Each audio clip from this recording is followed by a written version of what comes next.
जय सिया राम। कल की कथा जो छूटी थी आज पूर्ण करेंगे। सेठ के घर संत महाराज पहुंचने के बाद सेठ के लड़के से मिले। सेठ का लड़का काफी बीमार था, आखिरी सांसें गिन रहा था। तो महाराज जी ने सोचा इसकी मुक्ति का एक ही उपाय है, इसको राम नाम का जप करवा दिया जाए। राम नाम का जप पूरा दिन चला, कीर्तन उनके घर चला। अब राम नाम के जप करते ही करते उसकी सांसें फूलने लगी। उस लड़के ने दोनों हाथ जोड़े, महाराज जी से विनती की, महाराज जी अब विदाई दो हमें, अब समय आ गया हमारे जाने का शायद।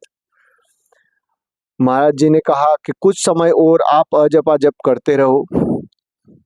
गंगा जल पिलाया उनके कमंडल से, राम नाम की धुन चल रही थी, गांव वाले सब देख रहे थे।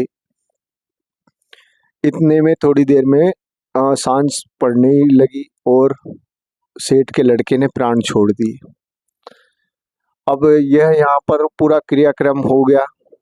यहाँ का जो भी था वो गांव वाले करते। महाराज जी ने अपना जो भी कमंडल उठाया और फिर निकल गए जंगल की ओर, क्योंकि उनको तो वहां पे जाना था जहाँ पर प्रेत लोग प्रतीक्षा में थे। अब जंगल की ओर निकल गए महाराज जी। जंगल में पहुंचे, उसी बरगद के पेड़ के नीचे पहुंचे। आज सब शांत था वहां पर, ना ढोल नगारा कुछ भी नहीं था, कोई नाच गाना नहीं था। सब व्याकुल होकर एक जगह सारे प्रेत लोग बैठे थे। प्रेतों के बीच में जाकर महाराज जी ने कहा, क्यों राजन, क्या आज क्यों मंडली सजी नहीं आपकी? कल तो खूब गाना बजाना चल रहा था। राजा ने कहा, प्रेतों के राजा ने कहा, महाराज जी आपने हमारे लड़के का घर बिगाड़ दिया है। महाराज जी ने कहा, मैंने क्या किया? कि नहीं, आपने उस लड़के को पूरे जीवन उसने पाप अधर्म काम किया था, उसकी योनि अब प्रेत योनि थी, जो कि वो गलत सारे गलत कार्य करने के बाद प्रेत योनि मिलती है, वो सारे गलत कार्य उसने किए थे।